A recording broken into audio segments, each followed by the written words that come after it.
أعوذ بالله من الشيطان الرجيم بسم الله الرحمن الرحيم وصلى الله على محمد وآل محمد. Donc, assalamu alaikum wa rahmatullahi wa barakatuh. Chers frères et sœurs, bienvenue à vous tous et à vous toutes pour ce cours qui porte sur l'étude de la vie de l'imam Sajjad alayhi salam, qui est le quatrième imam des musulmans. Ce cours sera présenté en 10 sessions, comme cela a été annoncé, par la sœur Leila Sourani, qui nous a fait l'immense honneur d'avoir accepté cette invitation. Dans ce genre d'occasion, il est d'usage de présenter brièvement la personne intervenante. Et dans cette optique, je dirais que la sœur Leila Sourani, elle est célèbre et connue dans le monde chiite francophone pour ses nombreuses traductions en langue française et compilations, notamment certains livres fondamentaux pour les musulmans partisans d'Ahl al-Bayt, alayhimus salam, comme le Mafatihul Jinan de Sheikh Abbas al-Koumi, et également la très connue compilation des occasions du des compilations des invocations du quatrième imam alayhi salam, le Sahifa as-Sajjadiyya. Aussi, normalement, rien que pour ces travaux, les chiites francophones lui sont intensément redevables. Elle a aussi traduit et compilé et mis en écrit sa recherche sur la vie de 8 imams, du quatrième imam au 11e imam alayhimus salam. Et c'est pour cette raison que nous la remercions d'avoir accepté d'enseigner elle-même et de commencer par l'étude de la vie du quatrième imam alayhi salam qu'elle a compilé et qu'elle va, Inch'Allah, nous présenter en 10 sessions. Enfin, avant de lui laisser la parole pour ce cours, pour cette première session, je rappelle que la sœur Leila Sourani a notamment beaucoup d'expérience et d'activité dans la propagation des activités et des valeurs et des enseignements de l'islam, sous forme de cours, séminaires, conférences. Elle dirige aussi la publication du magazine Lumière spirituelle, qui était un mensuel et qui maintenant est bimestriel, et qui va bientôt fêter, écoutez bien, ses 10 ans. Et au-delà de ses nombreuses et multiples activités, elle a bien entendu suivi une longue formation dans les sciences islamiques, notamment dans la Hawza du Liban. Donc, je vais vous demander de réciter et de faire une salawat à la Muhammad wa Ali Muhammad pour l'accueillir, et je lui laisse maintenant la parole et merci de m'avoir écouté. Bismillah ar-Rahman ar-Rahim. Donc, j'ai peut-être une certaine expérience pour l'enseignement de l'enseignement de l'islam, mais par contre, je n'ai pas du tout l'expérience de parler directement à un ordinateur. Donc, je vais faire appel à votre indulgence et aussi de vous demander de faire des critiques pour essayer de m'améliorer pour les prochains cours. Donc, nous allons avoir pendant 10 jours l'honneur de faire la connaissance d'une personne grandiose qui est l'imam Sajjad, le quatrième imam, tel que le cher Mortada l'a présenté. Donc, avant de commencer les cours, il est bon de faire le prophète Mohammed, le dernier des prophètes, que Dieu prie sur lui, sur sa famille, a dit: celui qui meurt sans avoir connu l'imam de son temps meurt de la mort de l'ignorance, c'est-à-dire de la mort de l'incroyance, c'est-à-dire de l'époque avant l'islam. Donc, il est important pour nous de faire cet effort de connaître l'imam. Donc, nous allons vous présenter le plan des 10 sessions qui vont venir. D'abord, il y aura une introduction générale.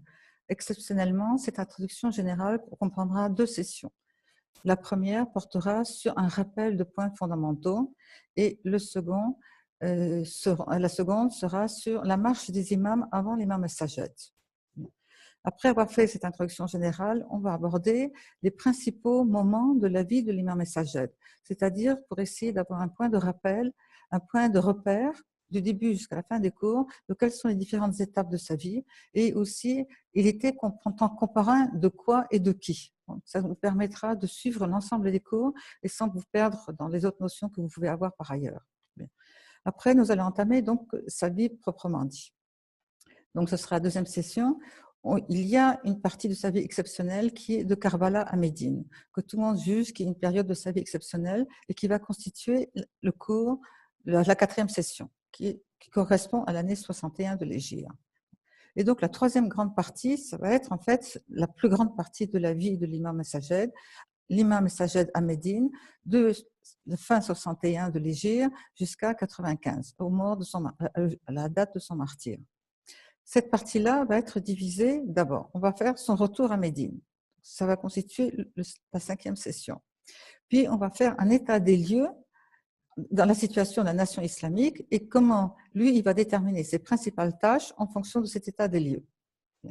Après, nous allons voir l'imam et sa relation avec le pouvoir en place. Puis, en quatrième point, l'imam et la formation de cadres chiites. Puis, l'imam et le savoir islamique. Dans cette session, on verra 2 aspects.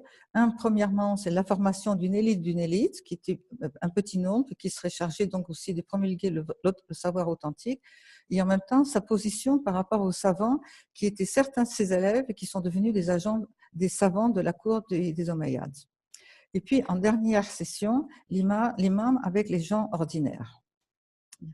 Donc, maintenant, aujourd'hui, nous allons aborder l'introduction générale, le rappel des points fondamentaux. Donc, dans cette introduction générale, ce que nous allons voir aujourd'hui, c'est donc points fondamentaux. Le premier point, c'est qu'est-ce qu'un imam? Après, nous allons voir quelle est la philosophie de l'imama. Troisièmement, à partir du moment où on a une vision claire de ce que c'est que l'imam et quelle est sa mission sur Terre, nous allons voir quelle est notre conception qu'on a alors de l'histoire. Deuxième grande partie, c'est que pour savoir ce que va faire l'imam, dans sa vie, il faut connaître 2 choses. Premièrement, quel est le projet de Dieu de la création des gens sur Terre et quel est le plan de l'islam. Et l'autre aspect c'est quelles sont les réalisations du prophète. Bien. Quelles sont les réalisations du prophète? Donc, dans ces cas-là, pour pouvoir savoir ce qu'il a réalisé, il faut savoir quel était l'état de la société dans laquelle il se trouvait quand il a commencé à divulguer le message islamique. Deuxièmement, qu'est-ce qu'il a pu réaliser dans cette société? Troisièmement, quel état les lieux à sa mort? Voilà. Donc, ce sont les 3 points fondamentaux que nous allons voir pendant cette séance aujourd'hui. Allahumma salli ala Muhammad wa ali Muhammad. Donc, premier point que nous allons aborder, c'est qu'est-ce qu'un imam? Bon, c'est une personnalité grandiose, c'est-à-dire que la grande difficulté de parler d'un imam, c'est de parler d'un imam qui est infaillible, pressenti par Dieu et qui a des qualités tout à fait particulières que nous, on ne connaît pas du tout dans notre entourage. Donc, c'est pour ça que pour pouvoir aborder l'étude de la vie d'un imam, il faut avoir une notion claire de ce que c'est qu'un imam, ce que c'est que l'imama dans la conception de la religion islamique. Et on va résumer, c'est une question en général qui est abordée et développée dans ce qu'on appelle le dogme, en arabe al-aqida, ou bien et aussi qui est abordée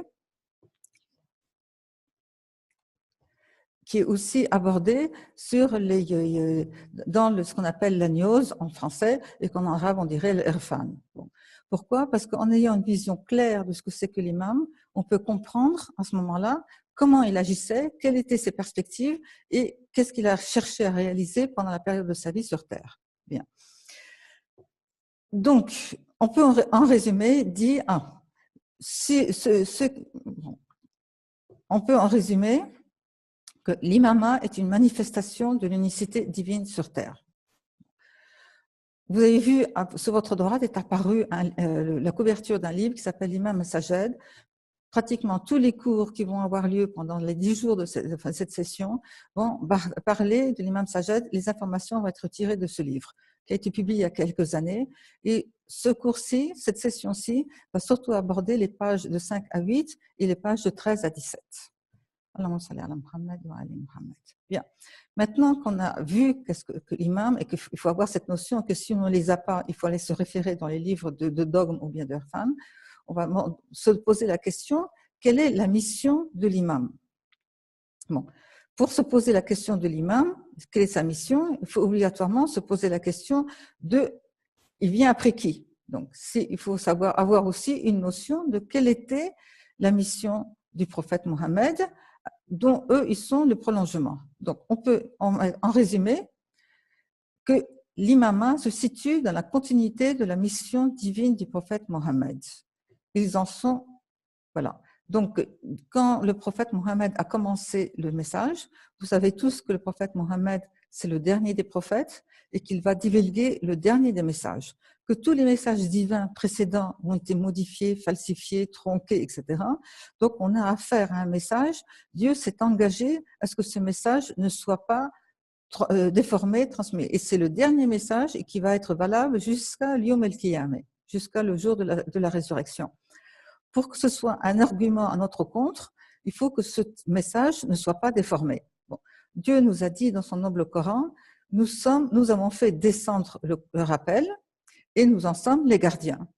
Quelles sont les garanties, quels sont les gardiens de ce message? Ce sont justement les messages, les imams. Les imams sont les légataires dans le sens qu'ils sont les héritiers, mais aussi ce sont ceux qui auront la charge de garder, de sauvegarder le message divin que Dieu a révélé par l'intermédiaire du prophète Mohammed, que Dieu prie sur lui et sur sa famille. Bien.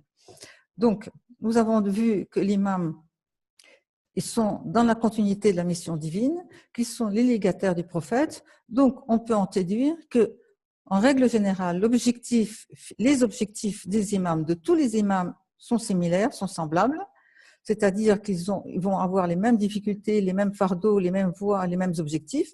Mais en même temps, ce qui va changer d'un imam à un autre, ce sont des tactiques en fonction des circonstances dans lesquelles ils se trouvaient. C'est-à-dire les conditions dans lesquelles se trouvait la nation islamique, les difficultés auxquelles ils s'opposaient, et qu'est-ce qui a été apporté précédemment, et qu'est-ce qu'ils doivent, eux, apporter à leur étape. Bien. D'ailleurs, déjà dans la vie du prophète, on peut constater que la première période, quand il était à la Mecque, quand il a divulgué le message, il s'attelait surtout sur des questions de la vie sur terre, de l'au-delà, du jugement, et qu'à partir du moment où il a émigré à Médine et qu'il a établi une cité, enfin un État, et à ce moment-là, il y a eu d'autres préoccupations et d'autres façons de travailler avec les gens et une autre tactique à employer. Donc c'est quelque chose qui n'est pas spécifique aux imams. Donc, une fois qu'on a cette vision claire, il nous faut donc apprendre deux choses. Premièrement, quel était le projet de Dieu quand il a créé les gens sur Terre, et donc quel est le plan de l'islam, puisque c'est le dernier message qui a été envoyé. Deuxièmement, nous devons connaître qu'est-ce qu'a réalisé le prophète quand il a été prophète. Bien. Donc, nous allons voir maintenant le deuxième grand point, c'est avant de voir le deuxième grand point, nous allons voir, puisque nous avons affaire à des êtres humains qui sont exceptionnels, est-ce qu'on peut avoir une même conception de l'histoire qui raconte des événements comme on nous étudie à l'école, etc., ou bien au contraire, ça va être une conception différente? Bien. Nous avons affaire à depuis la création des êtres humains sur Terre, du premier être humain qui était le prophète Adam jusqu'au dernier prophète, ce sont eux qui, en fait, écrivent l'histoire de l'humanité, avec des problèmes, avec des avancées et avec des oppositions à eux. Mais en même temps, ce sont eux qui les ont écrits, parce que les oppositions étaient en opposition par rapport à eux, au message qu'ils devaient appliquer, qu'ils cherchaient à appliquer.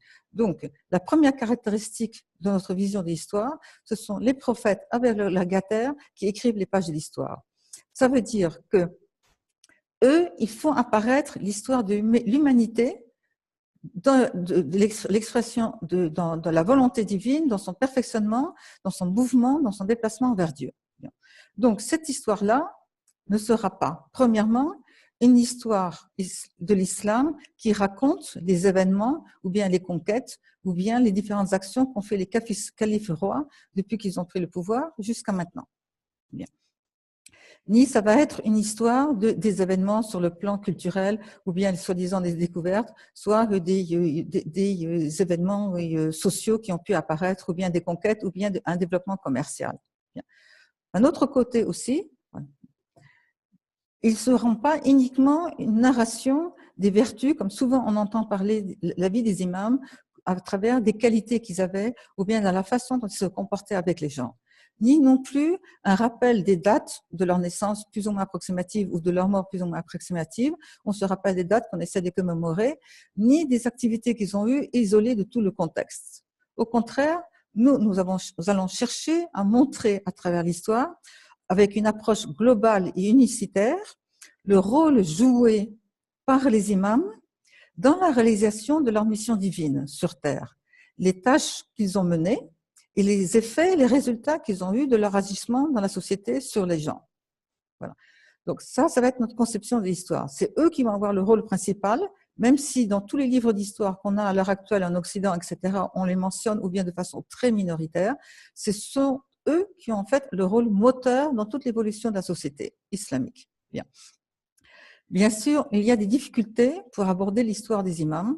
Bon, je fais que les mentionner. Nous, pour l'instant, dans l'objectif de nos cours, on ne va pas rentrer dans le détail de ces difficultés, qui est s'assurer de la véracité des informations qui nous sont parvenues, de la véracité des hadiths qui nous sont parvenus, des événements qui nous ont été donnés, et que donc ça, on se remet aux imams, aux cheikhs, aux savants qui sont spécialisés dans la question, et on se remet à eux.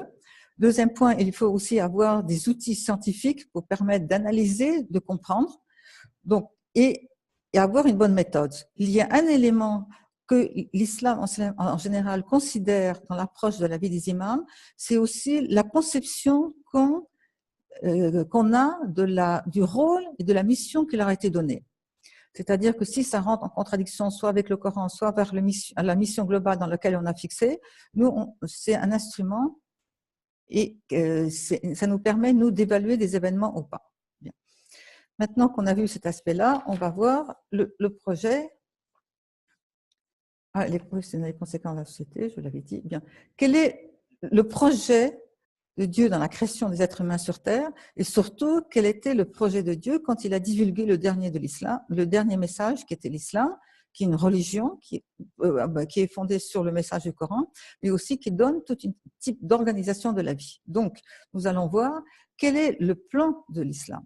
L'islam, en fait, représente un plan qui reflète la volonté et le vouloir divin dans la création du monde en vue d'atteindre le but grandiose qui était fixé, qui était l'adoration de Dieu, qui était le retour à lui, qui est la guidance de l'humanité vers sa félicité absolue, et pour arriver à ce que la terre brille de la lumière de Dieu. Bien. Donc, c'est un plan, l'islam est un plan divin. Quand on parle de plan, ça veut dire qu'il y a des étapes, un programme et une méthode. Bien. Et quand on parle de divin, ça veut dire aussi qu'il y a toute la dimension qui est à la fois terrestre et de l'au-delà, une dimension qui est apparente et qui est profonde à cacher, et aussi des objectifs donc immédiats et à long terme. Bien. C'est pour ça qu'on peut comprendre dans cet objectif que quand le prophète est venu sur Terre et qu'il a exposé son projet, il y a des gens qui ont une difficulté à le suivre parce qu'eux, ils voulaient des résultats immédiats. Bon, c'est pour ça on peut comprendre dans ce sens-là le verset coranique que je vous cite, Bismillah ar-Rahman ar-Rahim. S'il était agi d'un projet proche et d'un court voyage, il t'aurait suivi, mais la distance leur a paru longue. Bien. Maintenant, le deuxième point qu'on avait dit qu'il fallait connaître, c'était ce que le prophète a réalisé. Avant de passer par ça, nous avons récapitulé ce que nous avons vu jusqu'à maintenant. Premièrement, nous avons vu qu'est-ce qu'un imam. Deuxièmement, rapidement, on dit la nécessité d'avoir une vision claire sur qu'est-ce que c'est que la mission de l'imam. Deuxièmement, d'avoir une vision claire aussi de ce que c'est que la conception islamique de l'histoire. Troisièmement, c'est quel est l'islam, quel plan divin représente-t-il? Et maintenant, nous allons aborder, puisque c'est le message de Dieu a été révélé au prophète Mohammed, et que quelles ont été les réalisations du prophète. Pour pouvoir connaître ces réalisations, nous allons connaître d'abord en premier point les caractéristiques du milieu dans lequel se trouvait le prophète. Deuxièmement, nous allons voir les réalisations du prophète. Et troisièmement, nous allons voir l'état des lieux à sa mort. Bien. Donc, les premières caractéristiques, nous allons voir, les premières caractéristiques du milieu arabe, on va voir, c'est que le prophète Mohammed, il avait la charge de divulguer le dernier message divin pour lequel Dieu s'était engagé de le sauvegarder. Bien. Quel a été le milieu que Dieu a choisi pour que son dernier prophète divulgue son dernier message? Nous allons constater, donc ça en s'appuyant sur des paroles de l'imam Ali alayhi salam, surtout sur les paroles de l'imam Ali alayhi salam diffusées dans le Nahj al-Balagha, que Dieu l'a diffusé dans le pire des milieux qui existaient à cette époque-là. Il y avait 3 empires principaux qui étaient l'empire byzantin, l'empire perse et l'empire abyssinien. Bon. Or, ce n'est dans aucun de ces 3 empires que le dernier message a été divulgué. Il a été divulgué dans des tribus arabes vivant dans le désert et qui vivaient dans les pires conditions qui soient. Donc, avant de relever les principaux points, nous allons donner la parole à Cheikh Murtada qui va vous lire des passages du Nahj al-Balagha. Bismillah ar-Rahman ar-Rahim. Dieu, qui va t'exalter, a certes envoyé Mohammed, mettant en garde pour les mondes et assurant la révélation, la descente. Et vous, les Arabes, vous suivez une mauvaise religion dans une mauvaise demeure, résidant entre des roches grossières, des serpents inaudibles, buvant de l'eau trouble et mangeant des plats grossiers. Vous faisiez couler votre sang, c'est-à-dire que vous vous entretuiez, et vous coupiez vos liens de parenté. Les statues, les idoles, c'est-à-dire, étaient dressées parmi vous et les péchés vous étaient liés. Bon, le livre, avant de passer au deuxième propos, je voudrais expliquer la photo du livre. Le livre qui est exposé ici, c'est la photo d'une couverture de Nahj al-Balagha. On peut dire que c'est pratiquement 80% de Nahj al-Balagha qui a été traduit. Bon. La traduction qui est donnée ici, ce n'est pas la traduction de ce livre-là, mais nous avons mis en bas les références pour que vous voyez. Lui-même dit dans son introduction qu'il a eu plutôt une approche globale, c'est-à-dire il connaissait l'arabe, il connaissait le français, et donc il a écrit en français ce qu'il comprenait en arabe. C'est-à-dire, il n'y a pas eu une recherche linguistique, ni une recherche de la composition, etc. Mais l'avantage de ce livre, c'est qu'il nous donne un aperçu global de ce que contient Nahj al-Balagha, dans l'attente, Inch'Allah, un jour, que quelqu'un traduise vraiment le Nahj al-Balagha. Voici le deuxième propos qu'on a relevé. Donc, l'imam nous dit, selon ce qui est rapporté, il l'a envoyé alors que les gens étaient égarés, dans la confusion et qu'ils se débattaient dans les dissensions. Les passions les avaient rendus méprisables, l'orgueil les avait abaissés et l'ignorance des ignorants les avait diminués. Frappés de confusion dans le séisme de l'ordre et l'épreuve de l'ignorance. L'imam, déploya tous ses efforts dans le conseil, agit avec méthode, appela à la sagesse et à l'exhortation. Bien, donc nous allons voir quelles étaient les principales caractéristiques du milieu arabe, c'est-à-dire avant l'islam. Il s'agit bien de avant l'islam, au moment où le prophète a commencé la divulgation du message divin. Bien. Premier point qu'on peut relever, c'est l'ignorance. Avec l'ignorance, en plus, il y avait le mépris du savoir et le traditionnalisme aveugle. Donc, nous allons voir. Non seulement ces gens étaient ignorants, ça c'est des choses qui peuvent arriver, mais en plus, ils méprisaient le savoir. Et ne détenant aucun savoir, ils étaient une société qui ne détenait aucun savoir, aucun livre écrit, n'ayant bénéficié d'aucun savant ni aucun enseignant. C'est pourquoi cette période de cette société avant l'islam avait été appelée el-jahiliyyah, c'est-à-dire l'ignorance. En tant que non seulement ils ne savaient pas, mais en plus ils blâmaient le savoir, ils le rejetaient et l'ignorance était louée et considérée. Bon, vous imaginez donc quand le prophète, que Dieu prie sur lui et sur sa famille, a commencé à divulguer, les réactions hostiles qui pouvaient apparaître à ce moment-là. Bien. Donc, dans cette mentalité-là, la seule chose qui importait pour eux, c'était la mentalité de sauvegarder les traditions qui permettaient aussi de sauvegarder la structure dans laquelle ils vivaient. Et qu'un autre aspect aussi, c'est que les idoles, les adorations qu'ils avaient, étaient aussi pour conforter la situation dans laquelle ils se trouvaient. Chaque idole représentait un mot d'ordre, ou bien une culture, ou bien une identité, ou bien la puissance d'une tribu en question. Avec leurs actes d'adoration n'étaient pas en référence ni à leur fitra, ni à la réflexion, ni à la raison, ni à quoi que ce soit, mais elles étaient en fonction de leurs coutumes. Bon. C'est sans doute à cela que fait allusion le verset coranique qui dit « Nous avons trouvé nos pères selon une nation et sur leurs traces, nous avons avancé. » Bien. Donc, ça, c'est la première caractéristique, l'ignorance. Bien. La deuxième caractéristique, c'est le mépris de l'être humain. Et même l'être humain était considéré comme un chameau, et même peut-être que le chameau était plus important pour eux si le chameau leur apportait plus de bénéfices et plus d'intérêt que l'être humain. On peut voir beaucoup de versets coraniques qui font allusion au fait qu'ils tuaient les filles. Deuxièmement aussi qu'ils tuaient les enfants alors que par crainte de la pauvreté. C'est pour ça qu'une des premières injonctions de Dieu transmises par le prophète, c'est ne tuez pas vos enfants par crainte de la pauvreté. Un autre aspect aussi du mépris de l'être humain, c'était le mépris de la femme. Alors que c'est elle qui mettait les enfants au monde, c'est elle qui mettait les hommes au monde, c'est elle qui éduquait les hommes. Bien. Donc ça, c'est la caractéristique dans laquelle se situait la société. À partir du moment où une société méprise l'être humain, à ce moment-là, il devient facile de le tuer, de la supprimer, et parce qu'elle ne représente pas une valeur fondamentale. Alors que justement, l'islam va venir pour montrer que le plus important sur Terre, c'est l'être humain et la valeur de l'être humain, et de développer ce qu'elle contient comme potentialité. Bien. Le troisième aspect qu'il y avait, c'était justement, ils étaient regroupés sous forme de tribus. Sous forme de tribus, donc à ce moment-là, se développait l'esprit de tribu, l'esprit de clan, avec ce que ça implique de fanatisme et de chauvinisme. Donc, qui dit chauvinisme, qui dit fanatisme, etc., on peut dire aussi division, éparpillement, en même temps état d'insécurité, parce qu'ils se faisaient souvent la guerre, ou bien donc des réactions sur la passion plus que sur les côtés rationnels.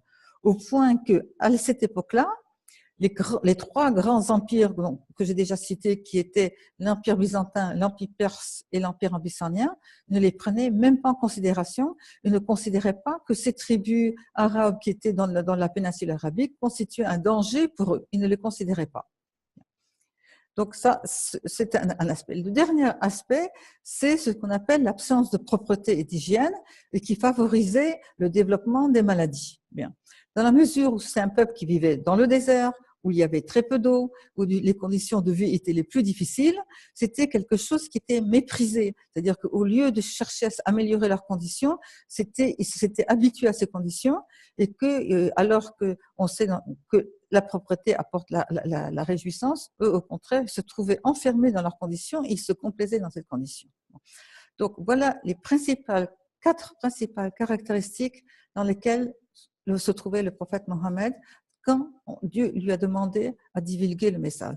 Ça veut dire que Dieu a demandé au prophète Mohammed, que Dieu prie sur lui et sur sa famille, de divulguer le dernier des messages dans le pire milieu humain qui existait à cette époque-là, qui n'avait pas de livre, qui ne savait pas lire et écrire, qui n'avait jamais eu de prophète chez eux, et qui méprisait toutes les qualités grandioses qui sont cochées à l'intérieur de l'être humain. Bien. Face à ça, qu'est-ce que fait le prophète? Le prophète, il avait la charge de divulguer le message, de créer les conditions pour que ce message ne soit pas déformé. Et en plus, le dernier message n'était pas adressé uniquement à cette tribu-là. Ce message devait être adressé au monde entier.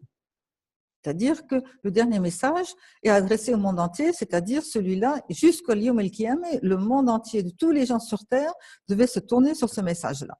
Bien.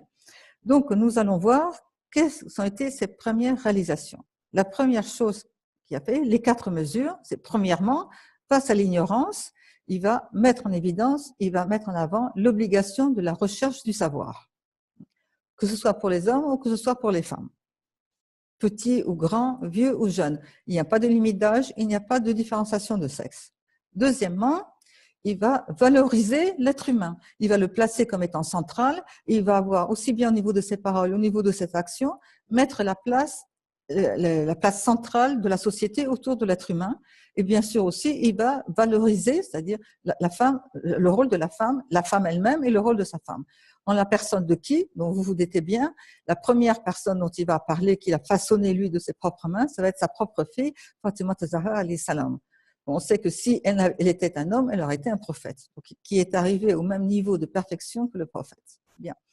Le troisième élément, donc, qui va être, c'est que face à une organisation de type tribal, qui fait que si une personne se trouvait exclue de la tribu, il ne représentait plus rien, et s'il était abandonné, n'importe qui pouvait le prendre et l'asservir.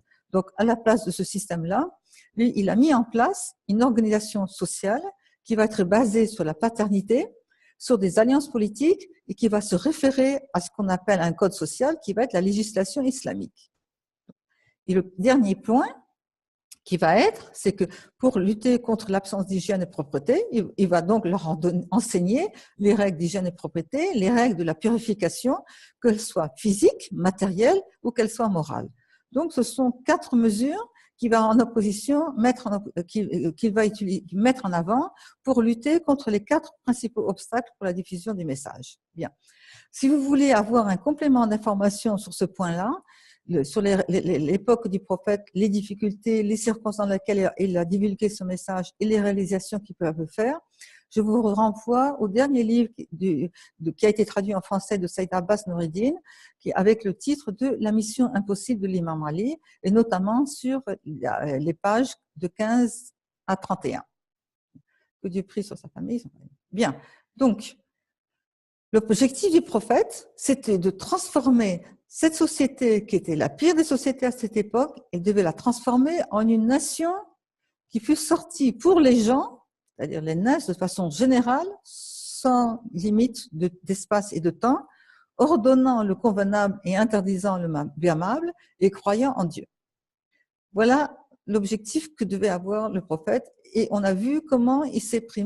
Bon, maintenant nous allons voir qu'est-ce qu'on peut constater. Pour avoir pu transformer un milieu qui était le pire des milieux et d'avoir réalisé ça, ça veut dire, premièrement, ça met en évidence la grandeur du prophète. Une grande caractéristique du prophète et qui les distingue de tous les califes rois qu'on peut voir ou de tous les despotes, de tous les gens qui dirigent dans le monde, ce n'était pas quelqu'un qui recherchait ni les biens de ce monde, ni à acquérir des richesses, ni à faire du mal, ni à imposer son pouvoir, etc. Par contre, en même temps, ça c'est un premier aspect. Le deuxième aspect aussi qui est de sa particularité, c'est qu'il n'était pas une personne qui, quand il a eu la charge de divulguer le message et de diriger une communauté, qui faisait des erreurs et qui apprenait de ses erreurs. Il était ce qu'on appelait l'homme parfait. C'est-à-dire que il était dès le début arrivé au stade qu'il était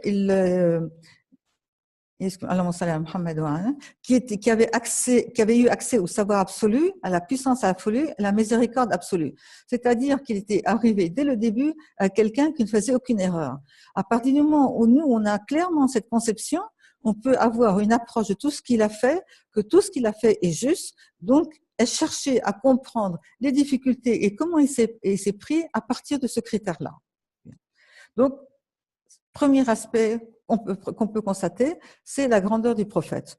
Le deuxième aspect qu'on peut constater aussi, c'est la grandeur du message. C'est-à-dire, on peut voir qu'avec l'aide de ce message, le prophète a pu éduquer des gens. Donc, c'est aussi un des secrets, un des miracles de ce message, c'est que ce message-là avait pour but l'éducation et la guidance des gens. En plus, il avait aussi cette particularité d'être un miracle de Dieu, non seulement à travers le temps et de l'histoire, mais aussi au fait qu'il avait la possibilité de transformer les gens et de motiver les gens et d'amener les gens d'un certain milieu jusqu'à un autre milieu qui était mieux. Bien. Donc, éducation et guidance des gens. Bon, et donc, Dieu dit à propos de ce prophète qui a dit, lui, qui envoya Dieu, lui, en faisant allusion, enfin c'est Dieu qui parle, qui envoya parmi les illettrés, c'est-à-dire ceux qui ne savaient pas lire et écrire, un messager des leurs, c'est-à-dire de cette communauté qui ne savait pas lire et écrire, qui leur récite ces signes, donc qui les purifie et leur enseigne le livre et la sagesse, même s'ils étaient certes auparavant dans un égarement évident. C'est-à-dire que donc on assiste sous forme d'un miracle au niveau du prophète et au niveau du message, et comment ces deux éléments vont arriver à transformer une société qui était la pire société à l'heure actuelle.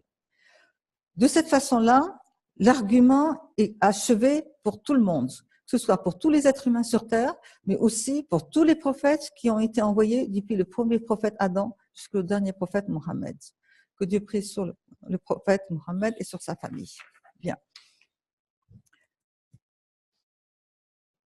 Donc, quel était l'objectif de la grandeur message? C'est dire qu'un des aspects aussi de la grandeur message, qu'on va revenir par la suite, c'est que pour que les guidances des gens, ça veut dire quoi? Ça veut dire que les gens comme vous savez, il y a un verset coranique qui dit que les êtres humains ont été créés selon la fétra de Dieu.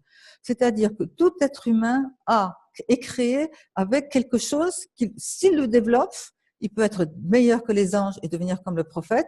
S'il ne développe pas, il peut devenir pire que les animaux. Bien. L'objectif du message et du prophète, c'est de transformer ces gens-là pour qu'ils soient meilleurs que les anges et qu'ils soient à l'image du prophète. Et créer une société qui permette le développement de ces capacités, de ces potentialités qui sont cachées à l'intérieur de tout être humain, sans exception. Bien. Donc, pour que ces gens puissent s'améliorer et arriver à cela, il faut le meilleur moyen pour que les gens puissent se développer et développer leurs capacités, c'est qu'ils participent à ce projet. Donc, une participation directe pour arriver au projet divin qui est d'établir la justice et l'équité sur terre. C'est pour ça que s'ils avaient écouté le message, s'ils écoutaient le message et ils appliquaient le message, il est dit dans un verset coranique, si les habitants des cités croyaient et craignaient Dieu, nous, ça veut dire c'est Dieu qui parle, leur offririons certainement les bénédictions du ciel et de la terre. C'est-à-dire une des clés de la transformation du monde et même de résoudre tous les problèmes, c'est la croyance en Dieu et l'application du message envoyé par Dieu, qui a été représenté, appliqué et dirigé le prophète Mohammed et après sa mort par les imams de sa direction. Que Dieu prie. Bien. Maintenant, nous allons voir pour réaliser tout ça, quels sont les 3 éléments essentiels pour y arriver. Nous avons vu. La première chose, ça a été le livre. C'est-à-dire, on a ici en présence le livre, donc tous vous avez compris que ça fait allusion au noble Coran. Bon. La question qui est du message divin, c'est comment transmettre, comment Dieu a fait pour que ce message descende et nous soit transmis à nous sur terre. Bon. Il fallait à tout prix qu'il y ait quelqu'un qui puisse recevoir ce message. Et c'est ça la particularité du prophète Mohammed, c'est qu'il avait un cœur suffisamment pur, une croyance suffisamment pure, sincère, totalement dévouée à Dieu pour pouvoir recevoir le message divin sur son cœur en priorité. Tous vous avez entendu parler de la Layl al-Qadr.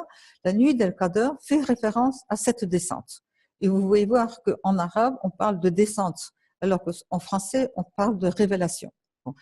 Descente, on aura l'occasion de revenir sur l'importance de ce mot descente. Bien. Donc, premier aspect, il a fallu qu'il y ait une personne qui puisse recevoir toutes ces informations au niveau de son cœur. C'est ce qu'a fait le prophète Mohammed, que Dieu prie sur lui et sa famille. C'est le dernier prophète qui vient sur terre, mais en fait, c'est le premier prophète qui va recevoir ce message. Bien.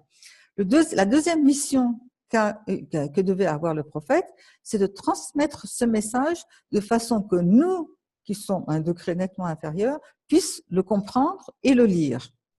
Donc, c'est là qui a été de façon compréhensible. Donc, c'est le message que nous, on voit, qui a été transmis pendant 23 ans sous forme de paroles. Et c'est ce que nous lisons à l'heure actuelle dans le Coran. Ce que nous voyons dans le Coran qui est écrit, c'est le Coran apparent, transmis, si on peut dire, traduit en arabe, mais traduit en lettres, en mots. Le Coran, ce ne sont pas que les mots, c'est ce que signifient, ce qu'indiquent ces mots.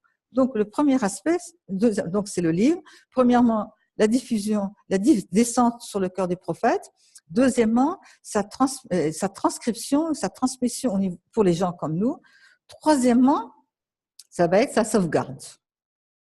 D'abord, par la reconnaissance de son caractère sacré, c'est-à-dire que la société dans laquelle il se trouvait, tout le monde a vu les bienfaits de ce Coran et que tout le monde a cherché à sauvegarder ce Coran de façon, même si c'est de façon sacralisée, même s'il ne l'appliquait pas entièrement. Deuxièmement, sa diffusion au niveau de l'insertion humaine. C'est-à-dire, c'était pas uniquement un savoir réservé pour une petite élite et qui le gardait pour eux. Non, il s'agissait de le diffuser pour tout le monde. Et c'est pour ça qu'en espace de 23 ans, Dieu a transmis, le prophète Dieu a révélé au prophète sous forme de parole, mais donc il l'a transmis aux gens pendant 23 ans par parole que tous les gens qui étaient présents, quel que soit leur degré de leur foi, ont enregistré. À cette époque-là, la société était plutôt orale, donc ils n'avaient pas de magnétophone pour enregistrer, ils enregistraient au niveau de leur mémoire. Et leur mémoire, à cette époque-là, travaillait certainement beaucoup plus et de façon beaucoup plus efficace qu'à notre époque. Voilà. Donc, le premier aspect, on a vu, c'était le livre. Le deuxième aspect, c'est la direction. C'est-à-dire, quand le prophète a reçu le message, diffusé le message, sa tâche ne s'est pas limitée uniquement à la transmission de message. On a vu qu'à travers, c'est important de le connaître, Inch'Allah, vous aurez l'occasion de connaître la vie du prophète. Il a eu dans sa vie aussi la charge de diriger cette société qui devait transmettre et sauvegarder ce message. La charge de la diriger, de l'organiser. Donc, c'était la direction. Pendant 23 ans, et surtout à partir de l'époque de Médine, pendant donc 10 ans, il a assuré la direction de cette société. Bien. Étant mort, il a aussi, de son vivant, assuré la formation des personnes, la personne qui devait assurer la direction de la société après lui. Et vous savez tous que depuis le premier jour de la révélation aux gens de la cité, à tous les gens de la cité, le message, après 3 ans de révélation et de période secrète, la première chose qu'il a faite quand il a invité les membres de sa famille, et certains étant contre lui, étant contre le message de l'islam, c'est de présenter l'imam Ali alayhi salam, qui était le fils de son oncle, et qui était beaucoup plus jeune, et qui était donc tout le monde, il a même été l'objet de la risée d'un certain nombre de ses oncles, parce qu'il mettait en avant quelqu'un qui avait à cette époque-là peut-être à peu près une dizaine d'années, ou un peu plus. Bien. Donc, la direction, c'est lui qui a assuré la formation de l'imam Ali. Depuis le début de la formation, de cette divulgation, donc pendant 20 ans, le prophète a mis en avant les qualités et les charges de l'imam Ali. C'est-à-dire qu'il est impossible que les gens qui étaient contemporains du prophète n'aient pas vu cette préférence et cette prédilection du prophète par rapport à l'imam Ali. C'est impossible que les gens n'aient pas vu la prééminence de l'imam Ali sur toutes les autres personnes qui existaient dans l'entourage du prophète. Donc ça, c'est un aspect qui était important et que donc il l'a défini. Il l'a fait connaître à tous les musulmans. Et vous savez tous, c'était donc le premier qui était au repas avec la famille. Le dernier moment, ça a été le jour de Ghadir, donc tout ce que vous connaissez. Donc il a entériné son rôle et il a bien dit clairement qu'après lui, c'est lui qui a assuré la direction avec toutes les dimensions que lui, il a fait, sauf avec la particularité qu'il n'y aurait pas de nouveaux messages. Bien. Maintenant, le dernier élément essentiel sur lequel il devait participer à la réalisation du message divin, qui est la transformation de la terre et de tout ce qu'il y a sur la terre vers Dieu et le retour de la terre, de tout ce qu'il y a sur la terre vers Dieu, ce sont les gens. Bien. La grande particularité de ces gens, c'est donc réveiller les gens de leur égarement, éloigner d'eux les obstacles qui pouvaient empêcher ces gens d'avancer, et de vivifier leur nature première, la fitra qui est présente en tout être humain. Deuxièmement, les orienter et les unifier. Donc, créer une société, pas les laisser comme des éléments éparpillés, créer une société unie avec des liens de fraternisation, avec une sorte d'organisation sociale qui était représentée par la législation islamique, et derrière un chef qui était d'abord le prophète et qui serait l'imam. Bien. Et après, l'objectif de ces gens, ils devaient sortir l'ensemble des gens de la situation où ils se trouvaient, c'est-à-dire d'abord leur communauté, puis après s'étendre dans tout le monde. De quelle façon? Pas par la force, ni par le temps, mais en ordonnant le convenable, en interdisant le blâmable, en appelant à la foi et à la guidance. Voilà les 3 éléments principaux. Bien. Donc, à la mort du prophète, le prophète avait créé un terrain favorable pour que les gens puissent entendre la parole de Dieu. Il n'était plus soumis à l'embrouillage, c'est-à-dire comme on brouille dans les radios, etc., quand on ne peut pas faire qu'un message passe. Au début, les gens de Koresh faisaient tout pour empêcher que le prophète parle. Ils le traitaient de fou, ils le traitaient d'idiot, ils le traitaient, etc., en disant que ces paroles n'avaient pas de sens. Donc, à sa mort, tous les gens avaient compris que ces paroles étaient sacrées et que c'était important de les sauvegarder pour sauvegarder le statut auquel ils étaient arrivés. Bien. En même temps, ils avaient créé une société qui était organisée, qui était au point que les 3 empires de cette époque-là se sont rendus compte qu'en l'espace d'une dizaine d'années, ils avaient tout d'un coup, même moins, ils avaient tout d'un coup affaire à un peuple qui était, enfin, à une communauté qui était organisée, qui avait un message, qui était prêt à mener des batailles, à gagner des victoires, et qui avait en plus un message appelant les autres empires à suivre leur message. Vous voyez donc la transformation qui était énorme. Bien. Troisièmement aussi, il avait réussi à faire connaître qu'il y avait une direction et qu'après lui, ce serait un imam qui a eu aussi pressenti par Dieu, que lui, il a formé comme Dieu a voulu qu'il soit formé et qui avait les mêmes capacités pour cela. Voilà où on était arrivé à la truc. Donc, on peut résumer ainsi les réalisations du prophète. C'est premièrement, il a rendu la révélation, c'est-à-dire la révélation du message de Dieu, un phénomène irréversible, au point que les gens qui étaient ennemis de l'islam, comme les Abu Sufyan et ses enfants Muawiyah et Yazid, il y a deux Yazid dans l'histoire, il y a le frère de Muawiyah et il y a le fils de Muawiyah. Donc, ces gens-là qui avaient toujours espoir de prendre le pouvoir et de récupérer le pouvoir, et la seule solution qui leur était restée pour pouvoir réaliser leurs ambitions, c'était de se convertir à l'islam. Donc ça, c'est un danger qui allait venir dans la nation islamique, mais en même temps, ça voulait dire aussi que le phénomène était devenu irréversible. L'islam était là, il n'était plus possible de mettre un X sur l'islam. Bon, ça, c'est donc un premier acquis sur lequel il n'est pas venu. Deuxième acquis aussi qu'il avait réussi à faire, c'était qu'il avait réussi à consolider les piliers de la religion de l'islam au sein d'une société placée sur la voie de la constitution d'un État, d'une société. Pour ça, ancrage de l'islam dans une société, mais qui était organisée la constitution d'un État, donc qui était unifié derrière un programme unique, on peut dire le livre de Dieu. Le livre de Dieu, c'est-à-dire avec ce que ça comprend comme orientation, direction et tout ce que renferme le Coran et même les miracles que renferme le Coran. Donc un jour, Inch'Allah, on aura l'occasion d'en parler. Et deuxièmement aussi, avec l'aspect aussi qui était organisation de société qui est donné par la législation islamique. Et unifié aussi derrière leur chef, c'est-à-dire qui était d'abord le prophète et après une direction unique qui était représentée par l'imam infaillible, c'est-à-dire que lui aussi, de la descendance du prophète, qui lui aussi était infaillible, donc qui était parfait, c'est-à-dire qu'il n'avait pas non plus à faire des erreurs et après à corriger ses erreurs. Bien.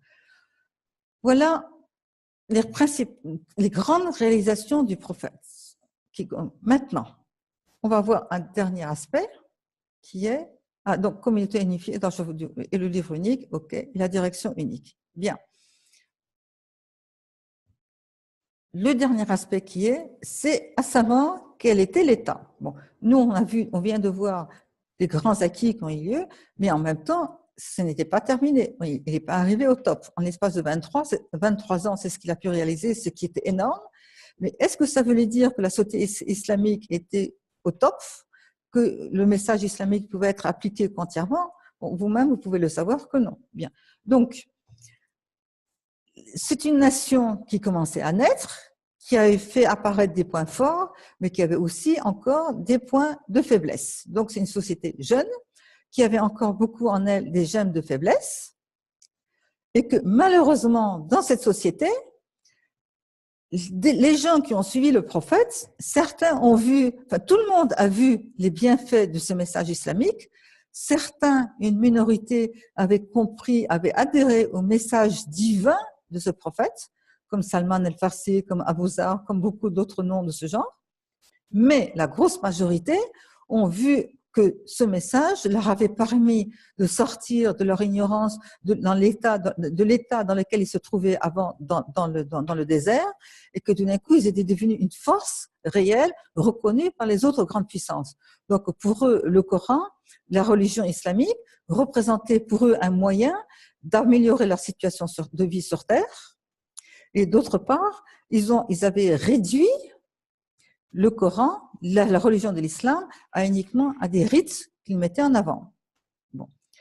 Ce sont malheureusement des choses qu'on peut voir encore à l'heure actuelle. C'est-à-dire que souvent, on peut voir que grâce à l'islam, grâce à la croyance en Dieu, grâce à une bonne relation à Dieu, au moins par une minorité, toute une communauté a connu une amélioration de situation, mais ça ne veut pas dire que toutes ces communautés est arrivée au même degré de foi, au même degré de sincérité vis-à-vis de Dieu et au même degré de détachement de ce monde.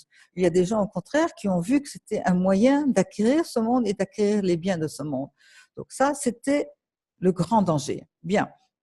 Donc, ça veut dire que les dangers qui restaient encore, enfin, qui pouvaient être, il fallait préserver l'esprit de l'islam, l'esprit divin de l'islam, le connaître, le faire vivre et le transmettre, et le rendre accessible aux gens et le faire accepter progressivement. Bien. Deuxièmement, il fallait aussi préserver l'unité des musulmans en une nation unifiée. Nous avons vu que c'était autour d'un livre et autour d'une direction. Donc nous allons voir quels sont ça, c'était important à préserver. Bien. Le troisième point important aussi, c'était qu'il fallait éviter qu'il y ait la tendance au retour à l'esprit tribal d'avant. Voilà les problèmes l'état des lieux à laquelle se trouvait la société islamique à la mort du prophète. Que Dieu prie sur lui et sur sa famille. Bien. Maintenant, en conclusion, que Dieu prie sur la famille du prophète, que Dieu prie sur le prophète et sur la famille du prophète. Bien, excusez-nous de cette interruption. Bien. Donc, en conclusion, on pourra dire que les priorités des tâches de l'imam qui devait venir après le prophète et par la suite de tous les imams, ça va être de sauvegarder le Coran, le maintenir à l'abri des déviations, des interprétations erronées, premier aspect. Donc, sauvegarder le Coran des déviations, des interprétations erronées. Le deuxième aspect, ça va donc être de sauvegarder la société islamique, à la fois son unité, son organisation, sa centralisation. Et troisièmement, faire apparaître la réalité de la lieutenance divine, khalifa, lieutenance divine, après le prophète, l'imama et le wilayé. Comment ça dit? Bon, voilà. Donc ça va être les priorités que nous allons revoir la prochaine fois. Bien. Donc, aujourd'hui, ce que nous avons vu, on fait une petite synthèse. Introduction générale, donc la première introduction générale, rappelle les points fondamentaux. Qu'est-ce qu'un imam? Donc, on avait réduit ça très rapidement en disant que c'est une manifestation de l'unicité divine, ce n'est pas du polythéisme ni de l'associationnisme. Si les gens n'ont pas assez de connaissances sur la question de l'imam, qu'ils se réfèrent au dogme ou bien au dogme. Deuxièmement, on a vu quelle est la philosophie de l'imam, c'est-à-dire quelle était la mission de l'imam.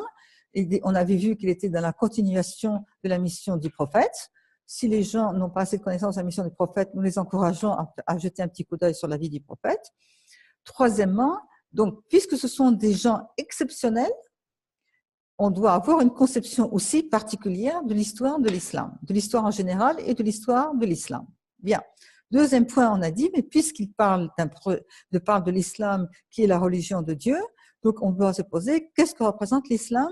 Et on avait dit que l'islam représentait le plan divin exprimant la volonté divine de la création des gens sur terre, de l'organisation des gens sur terre et de leur objectif. Bien.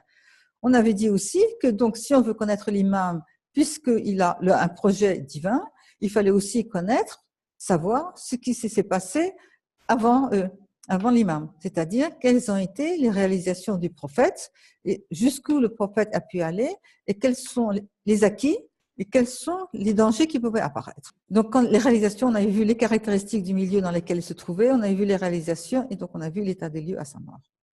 C'est ce que nous avons vu. Donc, et que la prochaine fois, nous allons voir qu'est-ce qui s'est passé entre la mort du prophète et l'imam Sajjad. Bon. Cette fois-ci, comme nous avons commencé avec le 4e imam, nous avons été obligés de faire 2 introductions générales pour à la fois faire ces rappels et deuxièmement faire un rappel de ce qui s'est passé avant l'imam Sajjad. Que Dieu prie sur vous et sur vous. Je vous remercie de m'avoir écouté et d'avoir eu la patience de m'écouter. Allahumma salli ala Muhammad wa ala ali Muhammad.